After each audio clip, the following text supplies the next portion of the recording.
हाँ ठीक है, हाँ इसको अपलोड करना है अभी, Yes. पहले का भी अपलोड करना है। हाँ ठीक है। So we had already discussed about the anatomical part of the femur, hip.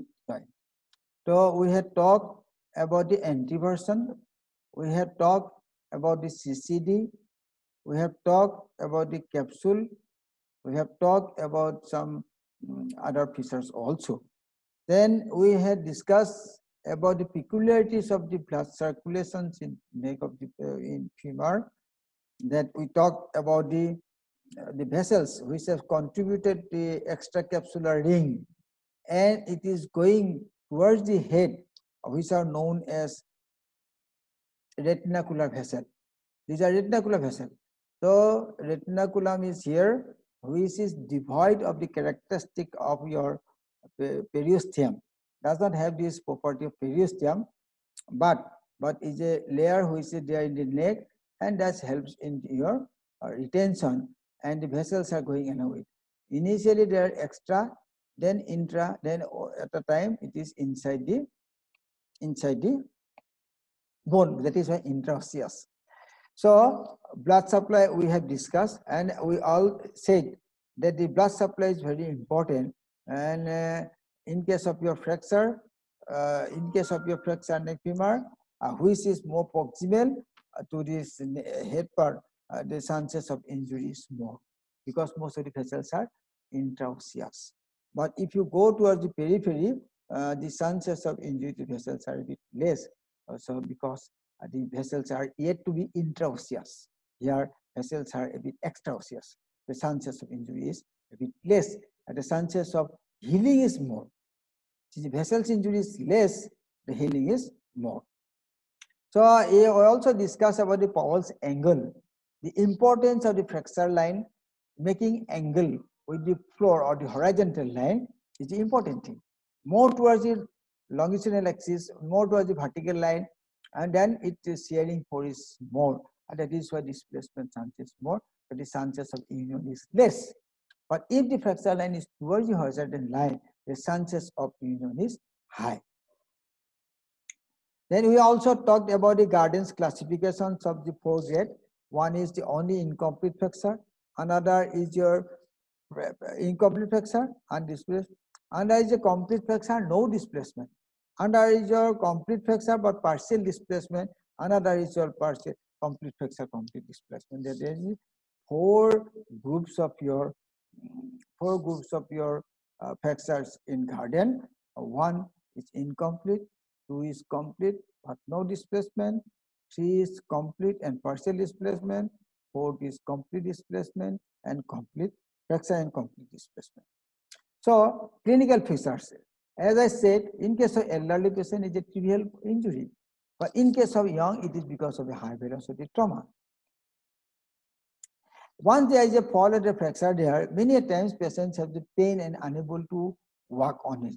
So he may invariably come with the history of fall. Subsequently, somebody else has helped him to stand, and he unable to bear weight on the affected side. Most of the time, it is because of the fracture. Deformities, most of the time, if you look at this, there may be some sort of external rotation and shortening on the limb.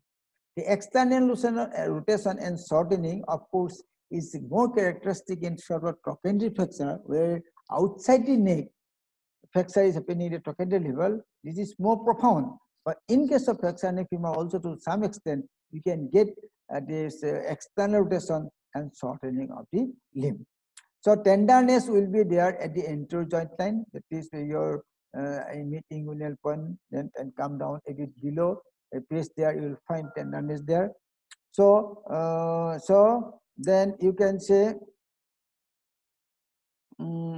So you can say that clinically the history, unable to walk following trauma, examination, shortening, externalization, tenderness, and also other compression tests are all positive to tell us something about the injury. But we need to necessarily go for the X-ray. Here is a little bit of comparison between the neck femur and the trochanteric flexure, where I have already mentioned that the trochanteric flexure, there is your marked shortening. Shortening is more profound, and upward displacement of the fragment, and there is ecchymosis there. But many times in flexure neck femur, ecchymosis is also not there. There may not be any evidence of the flexure inspection on the side. The bleeding may not be there, which is inside the capsule. And to some extent, there may be some sort of external rotations and the shortening, but it is a bit less than that of your trochanteric flexure. So radiological flexure, radiological examination is very important. Most of the time, we advise for the AP view of the pelvis, including both hip joint. So AP view of the pelvis, including both hip joint, is most important thing. But it is true that to know more about the neck, if you take the X-ray in internal rotations of the femur, then it will give more information about the neck part. So in case of your, since it is anteversion, I have said about the anteversion, then if you rotate it, it becomes horizontal, and in the horizontal picture, you will find that it is more delineated better than that of your AP view pure. So in confused case where you do not see the X-ray nicely in the X-ray, then one can confirm it with the help of a CT scan, or even if necessary you can go for the MRI also. But CT scan is most informative one many attempt because it speaks about the bone, and can be done in a situations where X-ray is very confusing and unable to have a very good flexure delineation. So this is a X-ray AP view. This is the variant, and AP view and also internal rotations. This is the internal rotations. As I said, AP view in internal rotation is very important. Why is it important? To make the thing horizontal to line. See, if you do the internal rotation, see the foot. Here it is internal rotated, so it is better seen. So if you do more internal rotation, you can see the whole neck. This is not seen in case of this. See, if in this position, if it is not internal rotation in normal position, if you take the X-ray is not delineating much than that of your internal rotation AP view. So that is a lateral view. So fog lateral view, this is called fog lateral view, which can see the lateral part. So normally, whatever X-ray you do, we suggest usually AP view and lateral view. Any flexure femur or even tibia or even forearm also. Minimum X-ray we used to suggest is AP and lateral view. Here also we do suggest lateral view of the hip joint, and this is the lateral view, which is known as frog lateral view. This is frog shaped, so this is called frog lateral view. So now what do you see in the X-ray? In the X-ray, you may see the X-ray that there is a flexure line here. So this is called sentence line. So inferior border of the superior femur muscle, inferior border of the superior femur muscle. If you draw a line and continue the inferior border of the neck and continue the cell, this line is known as sentence line. This line is known as sentence line, and it is an important thing that any sort of break in this content may be break of the flexure neck femur, may not. So not only necessarily that it may be break here also, but if you trace it in a situation where you are confused, you can trace the inferior border of the femur neck and extend it to the lower border of the superior femur mass. You may get some sort of break somewhere. This is called your sentence line. Sentence line is broken. So these are the various X-rays, and this is your CT scan. So this X-ray is very silent here. See, there is a fracture here, but in X-ray you see this is unable to tell us what to do. That there we can go for the CT scan. See, CT scan is showing, but fracture line is very much mild, not very delineated, but there is a fracture here. So in a situations like this, or in X-ray, you know, X-ray is positive only when more than 30% of the bone is involved. Sometimes that is why it is very confusing to tell that there is a fracture there with the X-ray. To know it better, you need to go for the other advanced investigative tool. Mostly we do go for the CT scan. So treatment goals of the treatments are now what treatment? So treatment is that you want it to be clear in your mind that any fracture neck femur, irrespective of the any age group, the only treatment is your operative treatment. So irrespective of any age group, the only treatment is operative treatment. Means goal of the treatment is to minimize the fracture disc restoration. Have necessarily you need to restore the fracture and back to these normal activities. But that means in all these cases, it is the operation which is going to help you. Be it in children, be it in adult, or be it in elderly, wherever it might be. Ultimately, there is the operation is the only choice. So preoperative treatment, sometimes you used to give traction, you may not give traction initially while the patient is coming to the casualty and you admit the patient to make him comfortable to go for traction. It is a bit controversial thing. Even then, initially, here plaster application is not going to help you. In the case of a fracture both bone leg, fracture forearm, initially we apply a plaster slab so as to make him comfort, so that there is no fracture. But here, the plaster slab is not going to help you. A little bit of traction is sometimes also helpful, skin traction. So, but use is a bit controversial. So, non-operative treatment there is cannot be employed. Undisplaced fracture and any sort of fracture, that the chances of displacements without operation is very high. So that is why even in type 1 fracture gardens, where you say that the fracture line is incomplete and it is yet to be complete, forget about displacement. There is those displacement, but even fracture line is not complete. Here also, ideal treatment is to go for the internal fixation so as to prevent the chance of redisplacement later on. So that is the important thing that any irrespective of the any age group, irrespective of the any type of your fractures, the treatment choice is operation. So this is your type of your fixation. We'll talk. We talk in simple way.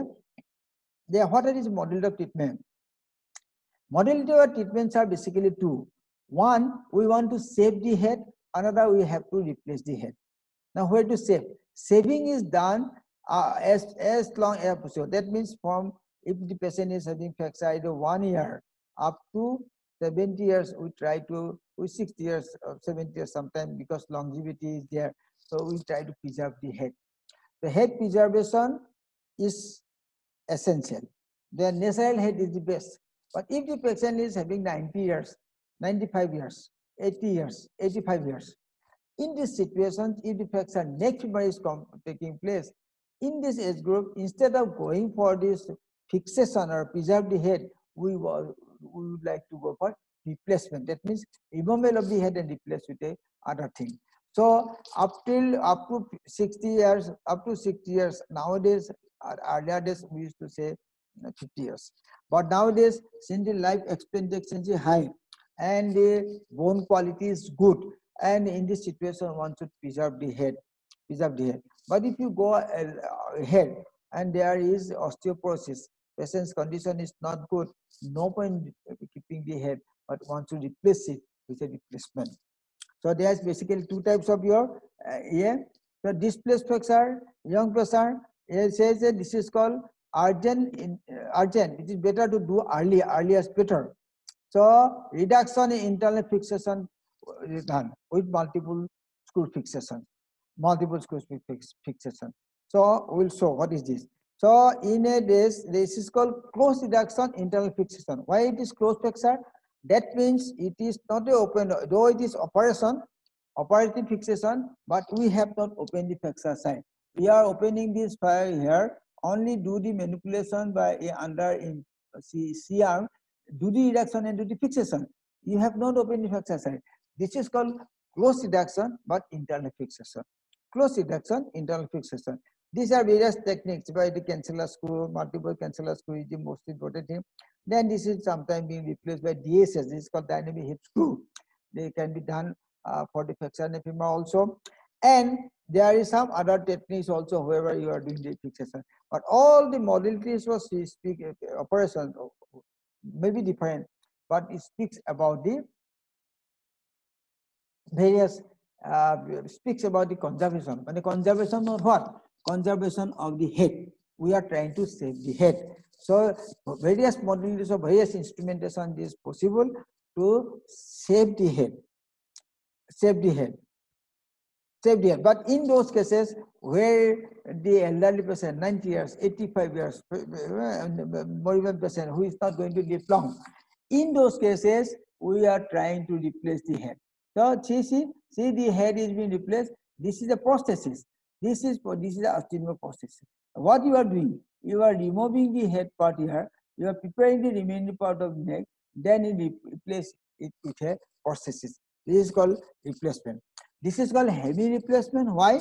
Now, one of the part of the joint is replaced, other is still intact. This is called hemi replacement. The hemi replacement by various modalities of prosthesis is done particularly in elderly patients where the patient is not going to live long. So this is called replacement surgery. That means you are sacrificing the head and replacing with some metal. But in other case, you try to save the head and also do some sort of fixation. So there are various types of complications in case of internal fixation. That non-union is quite common. As I said, some problems are there in the flexor neck femur. The vascularity is a problem. The synovial washing is a problem. So many things are there. That is why the chances of union is quite something controversial, difficult, and non-union is quite common. And osteonecrosis. That osteonecrosis is because of the peculiarity of the blood supply. Many times the head goes for necrosis without blood.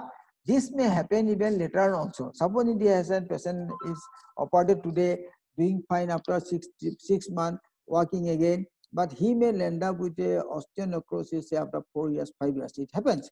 So osteonecrosis is one of the very commonly faced problem in case of your flexor neck femur. So complication, as I said, are various. Yes, while you're trying to save the head, with the various techniques, non-union, AVN, so osteoarthritis, so many problems are there. But even then you have to save. But in case of elderly patient, replacement it is choice. There also sometimes dislocation is a problem. There also sometimes the infection is a problem. Some also then protrusion, head, artificial head may go, might get inward. So many problems are there. It happens. So you have problems in the union, you have problems in the operations also. Conservative operation means preserving head operation, and under is replacement. So everywhere there is a problem. Everywhere we have to face the problem here and difficulties. That is why it's called unsolved fracture. So that is the end. Finish. Time finish हो गया है. So we are coming to the end of the today's class. We will talk to you about the next class later on. So we all thank you. This flexor neck femur is a very important topic, important in the practical lab, important for the theory question, also important for the long test in the exam also. So you're supposed to make yourself familiar with various aspects of the flexor neck femur, how it happens, what are different types, what are the different types of modules of treatment. So you have to know all these things. It's an important thing.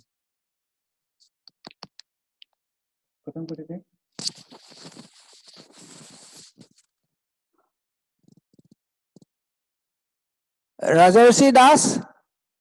Oh, Rajarshi.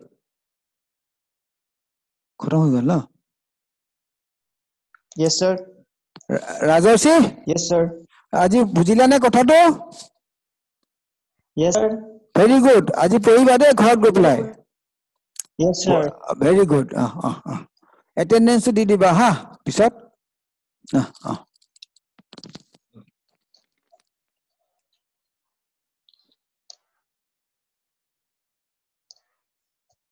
बहुत पढ़ाया है तुमने? Yes sir. चलो जो भी हो, सुबह भी सेमिनार एक तो हुआ.